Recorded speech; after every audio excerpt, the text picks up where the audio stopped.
Welcome to iTechF YouTube channel. In this video, we will talk about solid principles. Solid principles क्या होता है और ये कैसे हमारी हेल्प करता है सॉफ्टवेयर डिज़ाइन में, इसके बारे में पूरा कंप्लीट हम लोग समझते हैं। सॉलिड प्रिंसिपल सिर्फ जावा ही नहीं बल्कि किसी भी लैंग्वेज में अगर आप सॉफ्टवेयर को डिज़ाइन करना चाहते हैं तो ये आपकी हेल्प करता है उसकी बेस मजबूत करने में। जैसे कोई बिल्डिंग अगर बनाई जाए और उसकी जो बेस है यानी बुनियाद है अगर वो कमज़ोर रह जाए तो उसके ऊपर बिल्डिंग जैसे जैसे ऊपर जाएगी तो वो कभी भी बैठ सकती है। ऐसे ही कोई सॉफ्टवेयर जब आप शुरू करते हैं बनाना तो अगर उसका बेस हमने सही से नहीं बनाया तो आगे जा कर के जब उसमें बहुत सारी फंक्शनैलिटीज़ और मॉड्यूल्स बनेंगे तो वो फिर उसको मैनेज करना मेंटेन करना बहुत ही मुश्किल हो जाएगा। तो ये होता है सॉलिड प्रिंसिपल जिसको कि फॉलो करके अगर हम सॉफ्टवेयर को बनाएंगे तो उसका जो है वो आगे जब उसको बहुत ही बड़े लेवल पर लेके जाएंगे तो उसमें हमें कोई दिक्कत नहीं आएगी। सॉलिड प्रिंसिपल इसमें 5 प्रिंसिपल्स का कॉम्बिनेशन है जिसका ये एक्रोनेम होता है सॉलिड। उसमें से जो सबसे पहला प्रिंसिपल है वो है सिंगल रिस्पॉन्सिबिलिटी, दूसरा है ओपन क्लोज्ड प्रिंसिपल, तीसरा है लिस्कोव सब्स्टिट्यूशन प्रिंसिपल, चौथा है इंटरफेस सेग्रीगेशन प्रिंसिपल और पांचवा है डिपेंडेंसी इन्वर्जन प्रिंसिपल। तो एक एक करके हम लोग समझते हैं सभी प्रिंसिपल्स को। सबसे पहले लेते हैं सिंगल रिस्पॉन्सिबिलिटी प्रिंसिपल।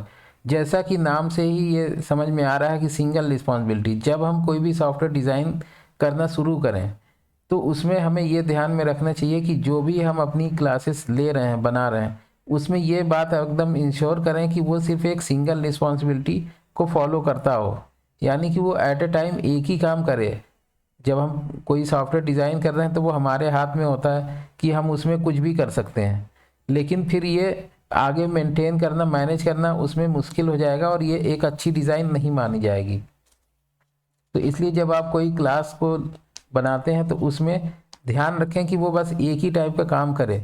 एक एग्ज़ाम्पल हम ले करके यहाँ समझते हैं कि जैसे एक एग्ज़ाम्पल हमने एक स्टूडेंट क्लास का ले लिया है। इस स्टूडेंट क्लास में हम यूज़ करेंगे अगर print details, calculate percentage student का और ऐड स्टूडेंट जो कि फंक्शनैलिटी होगी ऐड मेथड की। तो इसमें देखिए कि एक स्टूडेंट क्लास में तीन तीन चीज़ स्टूडेंट से ही रिलेटेड है, लेकिन ये तीनों जो है अलग अलग चीज़ें जो है हो सकती है, तो इसको फिर हमें अलग ही रखना चाहिए।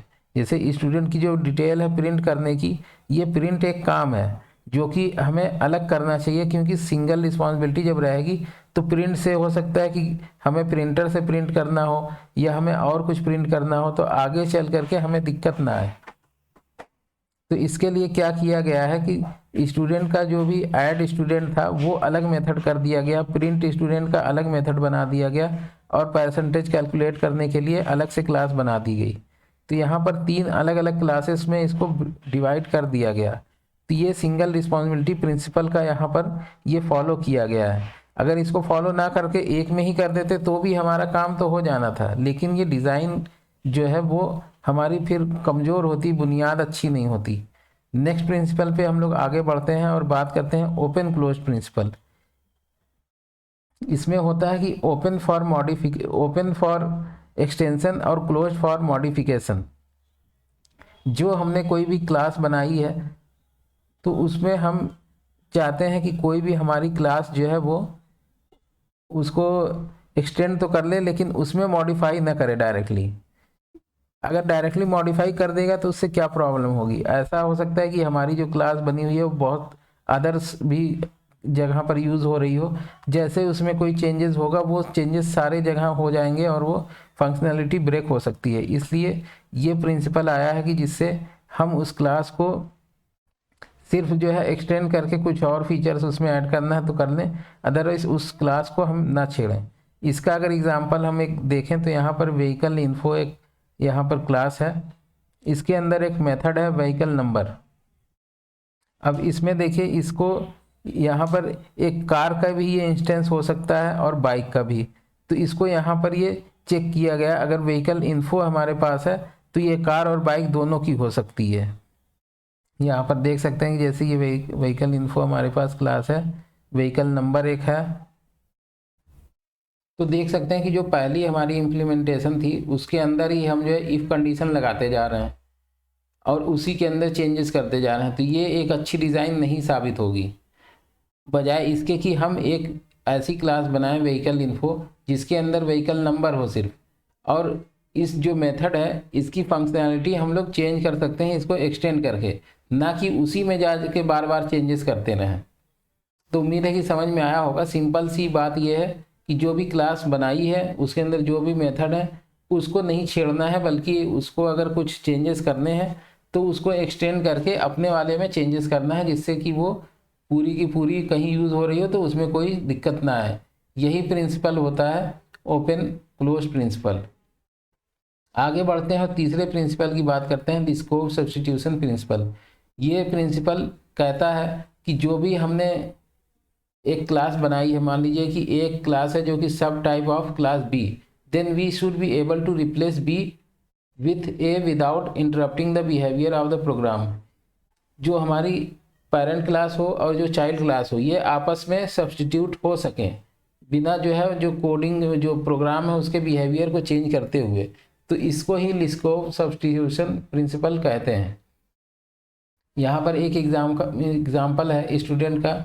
यहाँ पर देखिए स्टूडेंट की हाइट और यहाँ पर वेट है।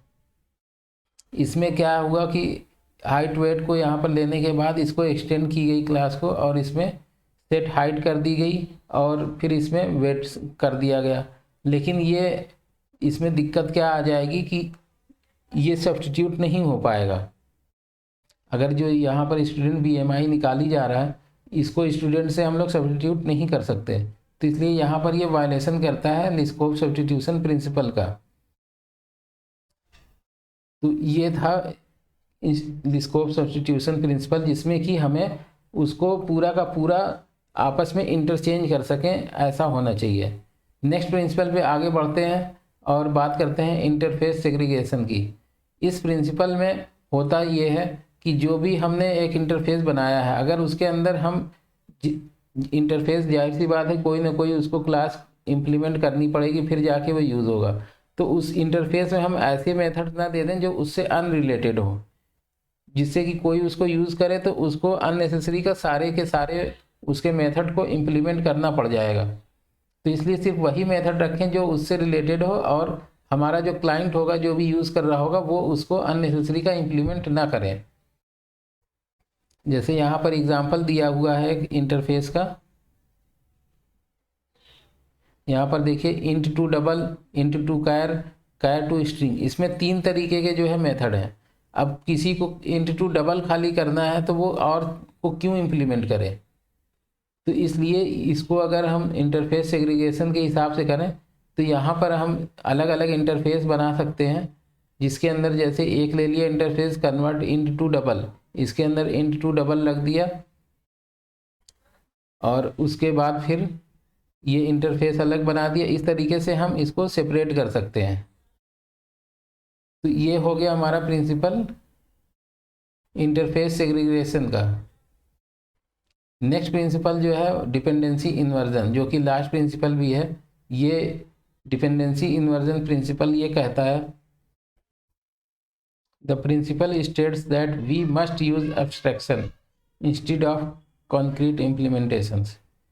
मतलब इसमें हमें एब्स्ट्रैक्शन का यूज़ करना चाहिए जिससे कि हम उसमें डिपेंडेंसी को इंजेक्ट कर सकें, ना कि उसको डायरेक्ट जो है कंक्रीट इम्प्लीमेंटेशन यूज़ करें। सो इससे अगर हम कंक्रीट इम्प्लीमेंटेशन कर देंगे तो फिर हम उसमें वो सब्स्टिट्यूट नहीं कर सकेंगे, उसके चेंजेस को हम इंजेक्ट नहीं करवा पाएंगे। इसको समझने के लिए यहाँ पर एक एग्जांपल दिया गया है विंडोज़ मशीन का। विंडोज़ मशीन के अंदर कुछ फंक्शनैलिटीज़ है, तो उस फंक्शनैलिटीज़ में जैसे ये हो गया कीबोर्ड, मॉनिटर, और इसके अंदर एक विंडोज़ मशीन कंस्ट्रक्टर भी लिया गया है। तो अगर इसको हम लोग यहीं पर इम्प्लीमेंट कर देंगे तो ये दिक्कत आ जाएगी।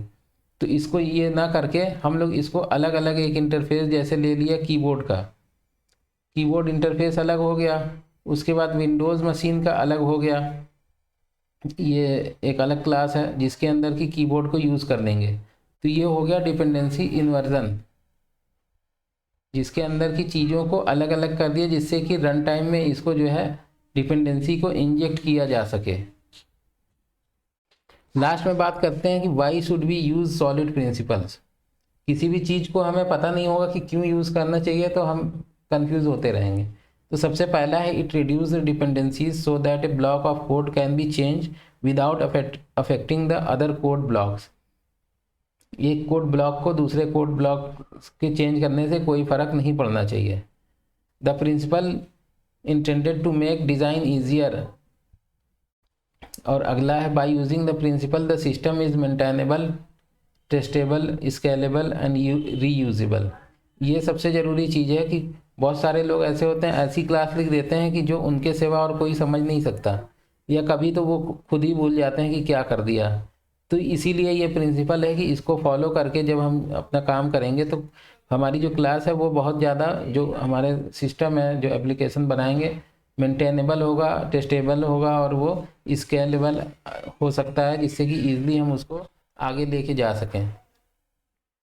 तो ये प्रिंसिपल एक सॉफ्टवेयर डिज़ाइनर के लिए काफ़ी ज़्यादा ज़रूरी है। उम्मीद है कि ये आपको समझ में आ गया होगा। ऐसे ही और वीडियोस के लिए चैनल को सब्सक्राइब करें।